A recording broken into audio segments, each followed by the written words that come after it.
presiden dengan wilayah yang sangat luas. Kemudian juga orang yang kuat di dunia bersama Nabi, di alam kubur di samping Nabi dikuburkan, di surganya sesurga dengan Nabi. Tapi tidak banyak orang mengetahui siapa Umar sebelum menjadi orang hebat itu.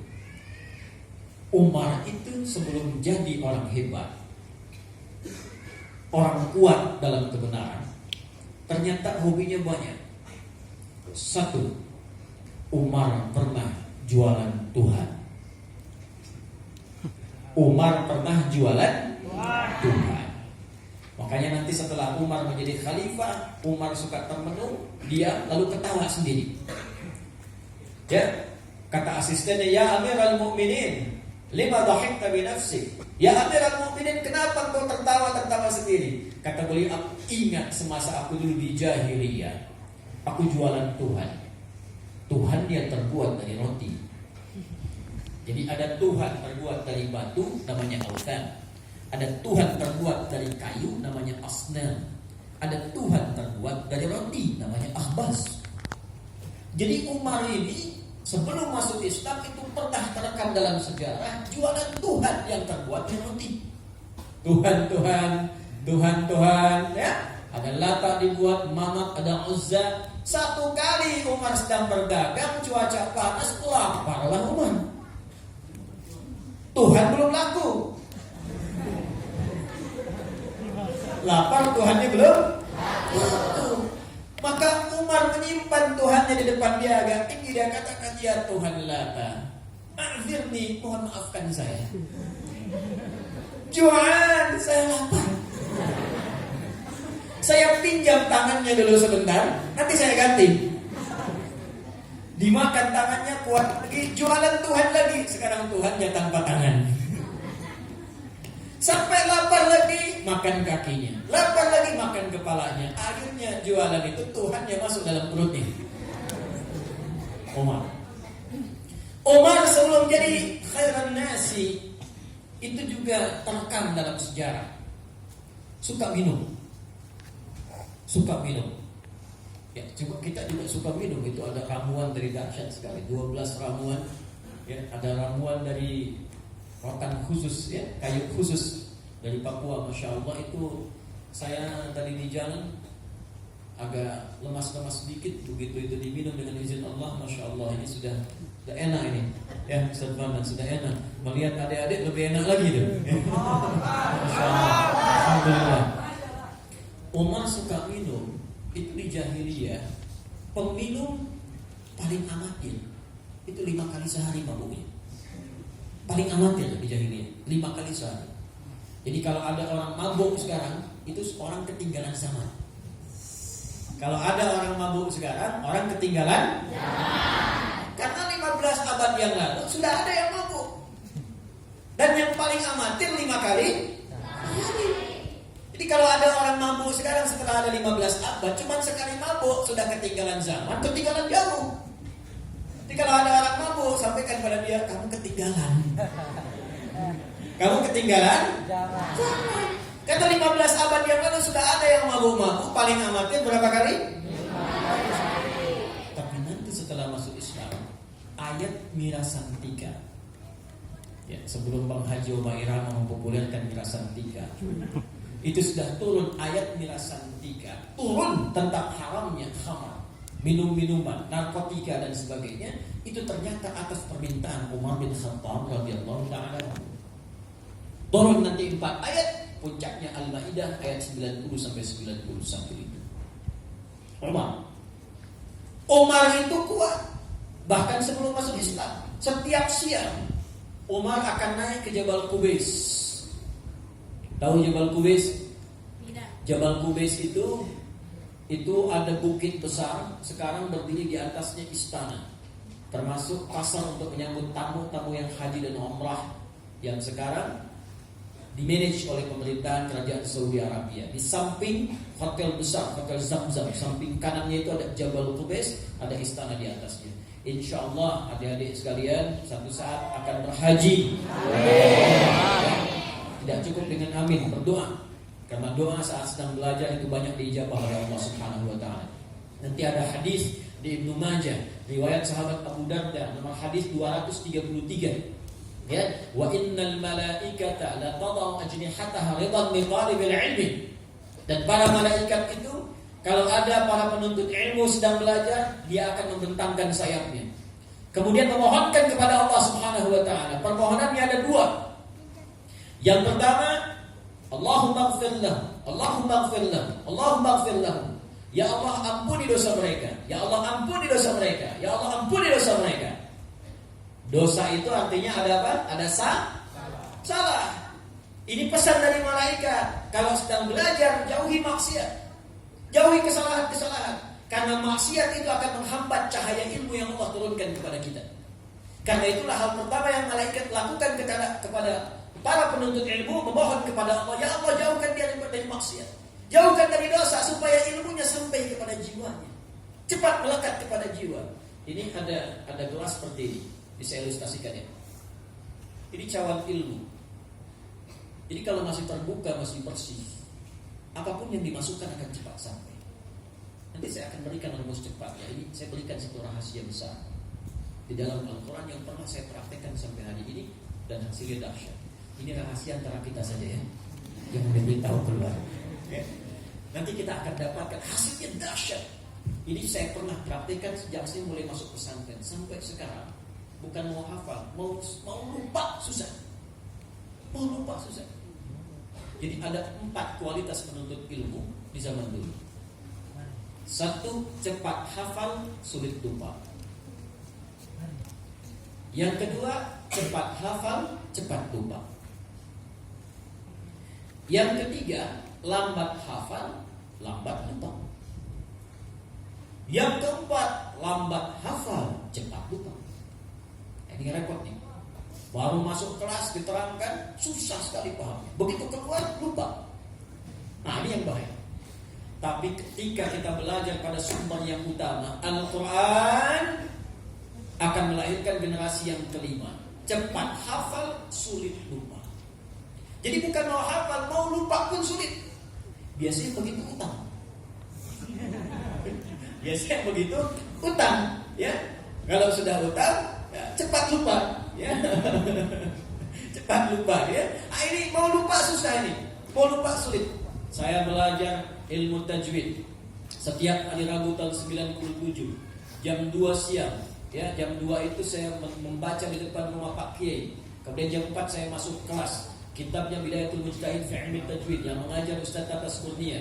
Ma tajwid lughatan mustilahan, tajwid lughatan bil ti'an bil jayyid wa istilahan ilmu rafu'iyah wa mustaqam sifat wal wurudi wa ghairi dzalika.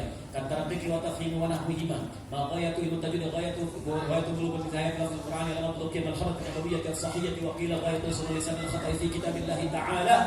Saya tidak tahu maknanya apa sejak saat itu. Sampai sekarang saya masih hafal.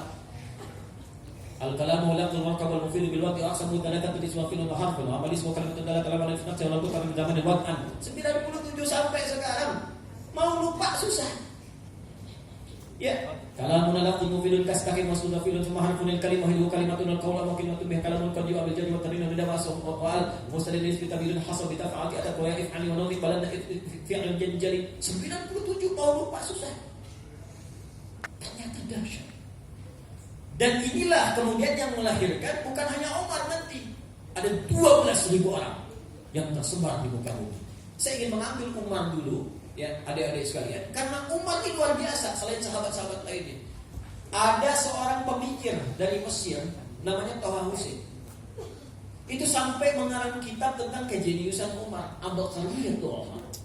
Umar yang tadinya kekuatannya digunakan untuk nantang orang ke Jabal Qubais sekali naik. Setiap siang dia datang mengatakan, siapa yang berani dengan saya, mari ketemu di bukit apapun yang dia tentukan. Tapi sebelum datang, pamit pada ibu yang telah melahirkannya karena dia akan pulang tanpa nama. Umar. Itu Umar. Mabuknya berapa kali sehari?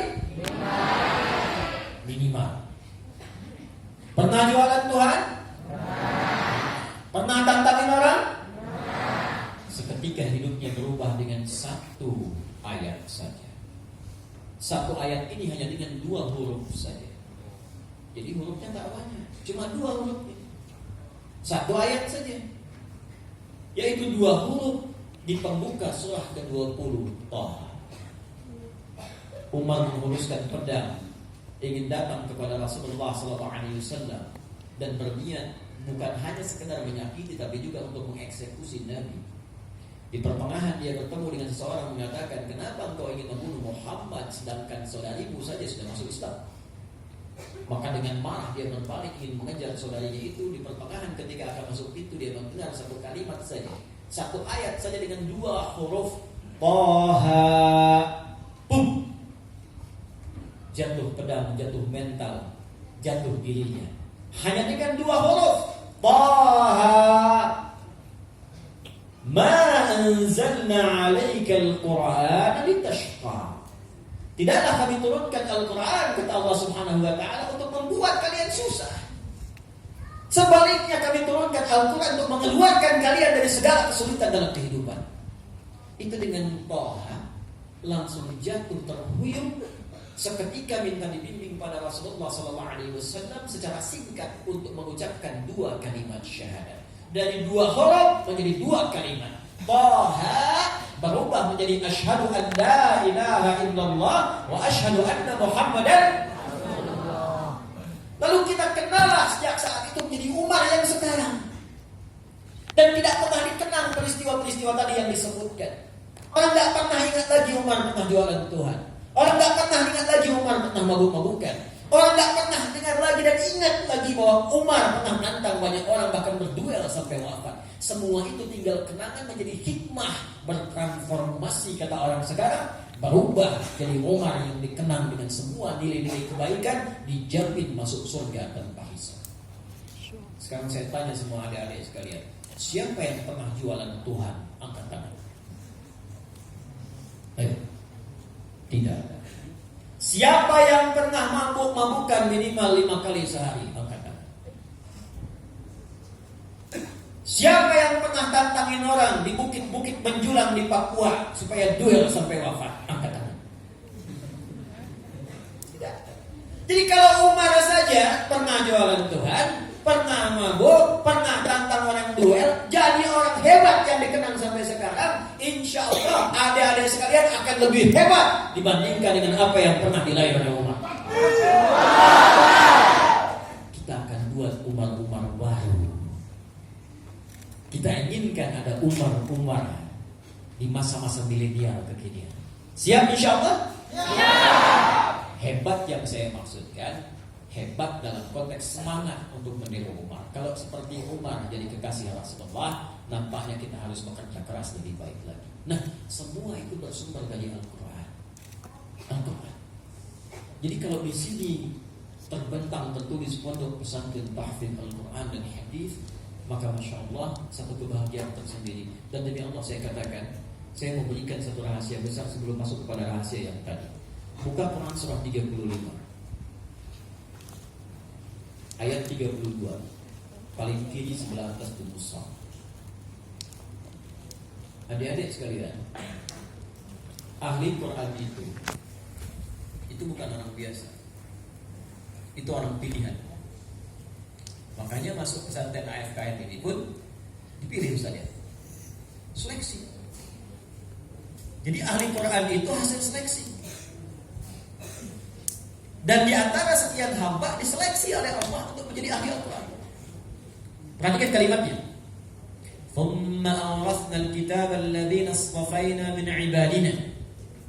Kemudian kami akan wariskan Al-Quran kepada hamba-hamba yang kami pilih. Yang kami pilih. Awas, kami di situ itu menggunakan jangan terjemahkan dengan banyak. Karena di Indonesia kami disebutnya banyak. Nah, kalau ada di Quran menunjuk kepada Allah itu maknanya 2. Satu, ta'zimun nafsi. Yang kedua, ta'zimus sya'ni. Ta'zimun nafsi menunjukkan keagungan Allah Subhanahu wa ta'ala. Ta'zimus sya'ni menunjukkan keagungan informasi yang akan disampaikan, kedahsyatan, kehebatan informasi yang akan disampaikan. Jadi Allah ingin menyampaikan begini, kalau ada hal-hal yang dahsyat, yang istimewa dalam Al-Quran, maka Allah akan menginformasikan dengan mengagungkan kehebatan Allah dulu. Seakan-akan ingin berkata, hei, demi keagunganku, demi kehebatanku, kata Allah, aku akan sampaikan sesuatu yang sangat istimewa. Karena itu semua yang hebat-hebat di Al-Quran, itu informasinya dibuka dengan kalimat inna atau na. Lailatul Qadar hebat tidak? Hebat tidak? Pahalanya banyak tidak? Coba saya mau tanya, siapa yang hafal surat Al-Qadar? Angkat tangan. Coba. Siapa namanya? Raja Ampat, Masya Allah. Insya Allah pulang menjadi raja yang sesungguhnya. Masya Allah. Surah keberapa itu? Ada yang tahu surah keberapa? Angkat tangan. Akhwat, mana akhwat? Mana Ratu Ampat? Tidak ada. Surah keberapa? Al-Qadar surah keberapa? Siapa? Angkat tangan. Boleh silakan berdiri. Surah keberapa? 97, benar. Silakan duduk lagi. Bacakan surahnya. A'udzu billahi minasyaitonir rajim. Bismillahirrahmanirrahim. Inna anzalnahu fi lailatul qadr. Wa ma adraka ma lailatul qadr. Lailatul qadri khairun min alfi syahr. Tanazzalul malaikatu war-ruhu fiha bi'izni rabbihim min kulli amr. Salamun ya hatta matla'il fajr. Masya Allah. Jazakallah khair. Rafi dapat 500.000, yang akhwat sana dapat 500.000. Lailatul Qadri khairum min alfi syahr. Jadi kalau ibadah di malam Al-Qadar dapat pahala sama dengan bukan 1000 bulan. Sama dengan lebih dari 1000 bulan. 1000 bulan itu kurang lebih 83 tahun 40 hari. Jadi kalau kita sholat di malam Al-Qadar itu sama dengan sholat 83 tahun 40 hari. Jadi takbirnya 83 tahun. Allahu Akbar, Allahu Akbar, Allahu Akbar, Allahu Akbar. Satu malam itu begitu. Baca Al-Quran, cuma baca misalnya Yasin, bacanya sama dengan lebih dari 83 tahun 40 hari. Karena dahsyat pahalanya, banyak pahalanya pakai inna. Nah, ahli Quran itu ketika dipilih oleh Allah, kalimatnya menggunakan inna. Disingkat menjadi inna. Tsumma awrathnal kitab alladzi istafaina min ibadina. Dan kalimatnya diambil dengan kata istafa. Allah itu kalau memilih terbaik di kalangan hambanya itu pakai istafa. Ya, kenal Nabi Adam? Kenal lagi. Kenal di mana? Alhamdulillah. Ya, kenal Nabi Nuh? Baik, kenal Nabi Ibrahim? Alhamdulillah. Kenal Imran, bapaknya Sayyidah Maryam? Semua ketika dipilih oleh Allah, Nabi Adam baik tidak? Baik. Nabi Nuh baik tidak? Baik. Nabi Ibrahim baik tidak? Baik. Imran baik tidak? Baik. Semua ketika dipilih oleh Allah pasti jadi orang baik. Dan kalimatnya menggunakan istafa. Buka Quran surah ketiga Ali Imran di ayat 33. Surah ketiga Ali Imran ayat berapa? 33. Di paling kiri, agak ke tengah sedikit. Ya. Innallaha astafa istafa. Innallaha astafa Adam wa Nuh wa ala Ibrahim wa ala Imran 'alal 'alamin. Sungguh kami telah pilih, kata Allah, Adam baik jadi abul anbiya, Nuh baik jadi awal rasul fil ardh, rasul pertama di bumi Nabi Nuh, nabi pertama di bumi Nabi Adam. Ya, dari Nabi Nuh turun keturunan sampai kita. Kemudian wa ala Ibrahim, keluarga besar Ibrahim. Kalau Nabi Adam tunggal dipilih, Nuh tunggal sendiri dipilih, Ibrahim keluarga besarnya. Ibrahim alaihissalam dipilih oleh Allah dengan keluarga besarnya. Nabi Ibrahim punya berapa istri? Bukan 3. Mana yang bilang 3 itu? Angkat tangan. Masya Allah.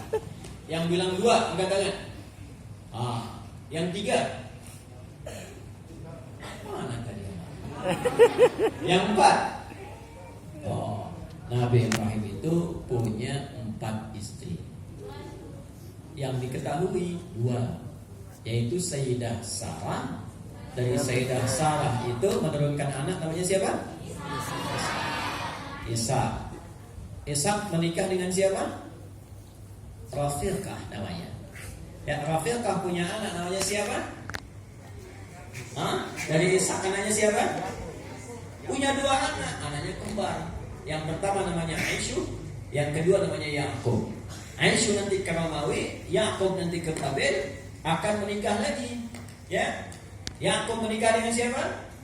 Dengan Lea, kemudian dengan Rahil, kemudian dengan Zulfa, kemudian dengan Balha. 4 orang istri. Dari 4 ini lahir 12 anak. Lea nanti melahirkan siapa? Ravin, Shema'un. Siapa lagi? Lewi. Siapa lagi? Yehuda. Siapa lagi? Izakar. Siapa lagi? Zabalun. Rahil melahirkan siapa? Yusuf alaihissalam, Bunyamin.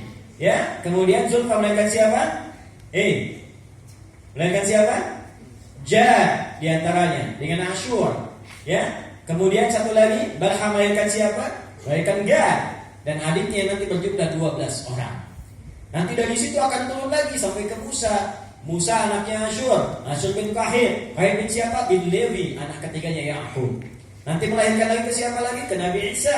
Ya, Isa lahirnya nanti dari Daud, dari Sulaiman, naik dari Yahuda ke atasnya. Kemudian dari istri yang kedua Sayyidah Hajar melahirkan Nabi Ismail alaihissalam. Dari Nabi Ismail turun siapa? Nabi Muhammad sallallahu alaihi wasallam. Muhammad bin Abdullah bin Abdul Muttalib bin Hashim bin Abdul Manaf bin Qusay bin Murrah bin Kilab bin Ka'ab bin Ghalib bin Fihr bin Malik bin Badr bin Kinana bin Khuzaimah bin Mudrikah bin Ilyas bin Nizar bin Mudar bin Ma'ad bin Adnan bin Adli bin Adli bin Muqawwam bin Nahur bin Tarikh bin Ya'rub bin Yasjub bin Nabit bin Ismail alaihissalam bin Ibrahim alaihissalam. Baik tidak? Istri ketiganya Kantorah namanya bin Yaqtan. Dari Kantorah ini lahir 6 anak lagi. Dari 6 anak ini keturunannya ada yang sampai ke kita ke Nusantara, yaitu Maidan yang telah dikenal dengan Medan. Penafsirannya demikian. Ada Madian melahirkan Nabi Syuaib, ada Maidan, ada Quraisy dan lain sebagainya. Yang keempat ada Al-Hajjun binti Al-Amin yang melahirkan nanti keturunan-keturunan lagi. Ada 5 orang anak untuk Nabi Ibrahim alaihissalam. Yang mau saya katakan, Nabi Muhammad keturunan Nabi Ibrahim bukan? Bukan. Nabi Ismail anaknya bukan? Nabi Ishaq? Nabi Yakub? Nabi Yusuf? Pertanyaan saya, semua baik tidak? Baik. Semua sukses tidak? Sukses. Sukses dan baik itu karena ada jaminan Allah, innallaha astafa. Keluarganya Imran bukan nabi, bukan rasul. Supaya kita tidak bilang begini, itu kan Nabi Ustaz Ibrahim nabi, Nuh nabi, Adam nabi, kami bukan nabi.